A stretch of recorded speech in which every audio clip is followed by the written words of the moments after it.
Hello everyone.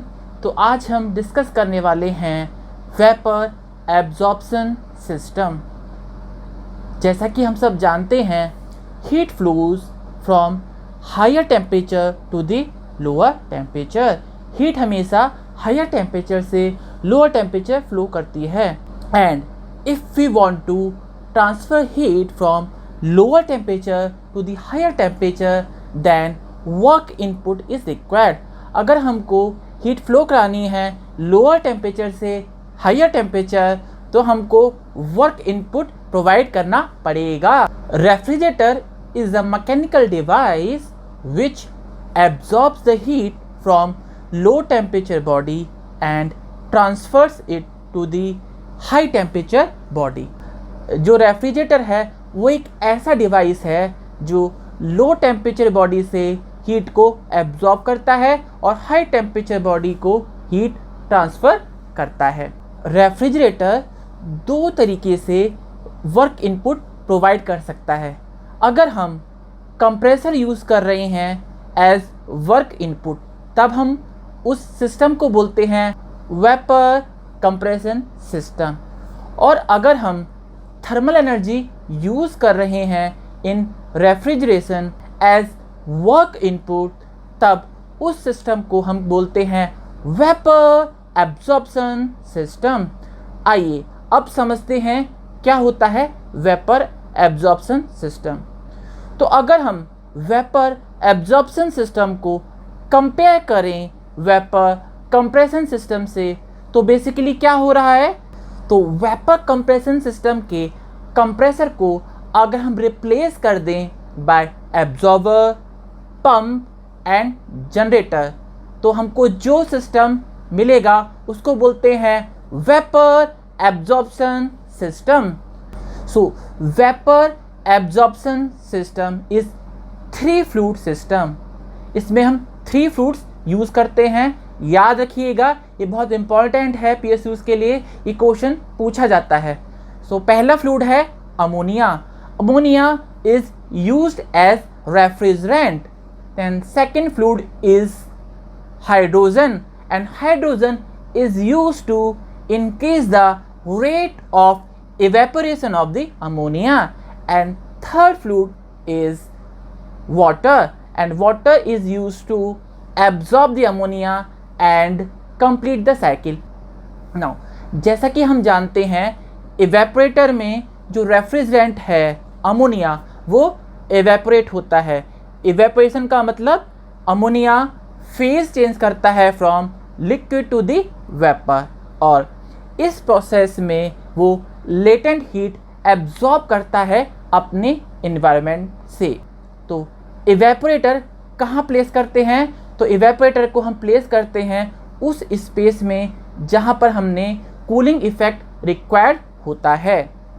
दूसरा जो component है वो है कंडेंसर। अब ये जो हीट एब्जॉर्ब की है अमोनिया ने इन इवेपोरेटर, उस हीट को सराउंडिंग में रिलीज करने का वर्क जो होता है वो होता है कंडेंसर में।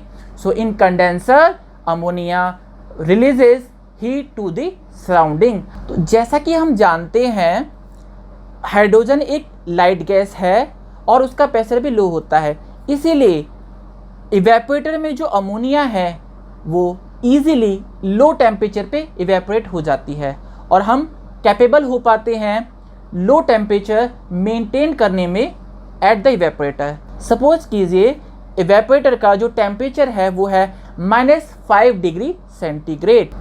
Vapour absorption system works on the principle of gas vapour mixture and Dalton's law. अब समझते हैं डाल्टन्स लॉ को। तो जैसा कि हमने डिस्कस किया, इवेपोरेटर में मिक्सचर होता है हाइड्रोजन का एंड अमोनिया का। According to the Dalton's law, evaporator का जो प्रेशर होगा वो इक्वल होगा समेशन के partial pressure of hydrogen and partial pressure of vapour ammonia in the evaporator. Suppose कीजिए partial pressure of hydrogen is 0.5 bar and partial pressure of ammonia vapor is 0.1 bar. So जो evaporator का pressure होगा वो इन दोनों के partial pressure के summation के बराबर होगा, यानी इवेपोरेटर का जो प्रेशर होगा वो होगा 0.5 बार। तो ये था डाल्टन्स लॉ। अब समझते हैं गैस वेपर मिक्सचर क्या है। तो जैसे कि हमने डिस्कस किया कि जो पार्शियल प्रेशर है अमोनिया का इवेपोरेटर में वो है 0.1 बार, और इवेपोरेटर के टेम्परेचर यानी -5 डिग्री सेंटीग्रेड के अकॉर्डिंगली जो सैचुरेशन प्रेशर है वो है 0.2 बार। तो इस प्रिंसिपल के अकॉर्डिंगली क्या होगा, ये होगा कि लिक्विड अमोनिया तब तक इवेपोरेट होगी जब तक वेपर अमोनिया का पार्शियल प्रेशर 0.2 बार के बराबर ना हो जाए। जैसे ही वेपर अमोनिया का पार्शियल प्रेशर 0.2 बार हो जाता है तभी इवेपोरेटर में अमोनिया का इवेपोरेशन रुक जाता है। तो in the mixture of hydrogen and ammonia liquid, ammonia will evaporate up to the point where partial pressure of ammonia vapor becomes equal to vapor pressure or saturation pressure corresponding to the temperature inside evaporator। अब आगे समझते हैं cycle में क्या हो रहा है। Now the mixture of vapor ammonia and hydrogen at low pressure enters the absorber। अब इवेपोरेटर से वेपर अमोनिया और हाइड्रोजन का मिक्सचर एंटर करता है एब्जॉर्बर में। एब्जॉर्बर में क्या होता है, तो एब्जॉर्बर में प्रेजेंट है वाटर, लिक्विड वाटर। तो वाटर की एक प्रॉपर्टी होती है कि वो लो टेम्परेचर पे अमोनिया को एब्जॉर्ब कर लेता है और हाई टेम्परेचर पे अमोनिया को रिलीज कर देता है। इसीलिए एब्जॉर्बर में जो टेम्परेचर मेंटेन होता है वो होता है लो टेम्परेचर। तो जैसे ही हाइड्रोजन एंड अमोनिया वेपर का मिक्सचर एंटर करता है एब्जॉर्बर में, तो एब्जॉर्बर में जो वाटर है वो अमोनिया को एब्जॉर्ब कर लेता है। इस वजह से जो गैसेस मिक्सचर है हाइड्रोजन का और वेपर अमोनिया का, उसमें से हाइड्रोजन रिलीज हो जाती है और इस हाइड्रोजन को हम दोबारा से इवेपोरेटर में भेज देते हैं। तो इस तरीके से इस पूरे सिस्टम में हाइड्रोजन इवेपोरेटर से एब्जॉर्बर एंड एब्जॉर्बर से इवेपोरेटर इस साइकिल में फ्लो करती रहती है। तो जब वाटर वेपर अमोनिया को एब्जॉर्ब करता है तो हमको जो मिलता है उसको हम बोलते हैं स्ट्रॉन्ग सॉल्यूशन।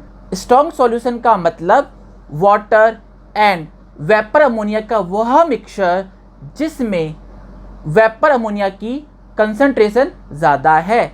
सपोज कीजिए liquid water and ammonia vapour के सॉल्यूशन में अमोनिया का जो कंसंट्रेशन है वो है 30% और रेस्ट 70% है लिक्विड वाटर। अब ये strong solution thus formed by absorption of ammonia is pumped to generator। so absorber से स्ट्रॉन्ग सॉल्यूशन को पंप की हेल्प से जनरेटर तक पहुंचा दिया जाता है। तो जनरेटर में इस स्ट्रॉन्ग सॉल्यूशन को एक थर्मल सोर्स की हेल्प से हीट किया जाता है। जैसा कि मैंने आपको पहले ही बताया था, वाटर की प्रॉपर्टी है कि वो हाई टेम्परेचर पे अमोनिया वेपर को रिलीज कर देता है। तो जनरेटर में जब हम स्ट्रॉन्ग सॉल्यूशन को हीट करते हैं तो सॉल्यूशन से अमोनिया वेपर रिलीज होता है।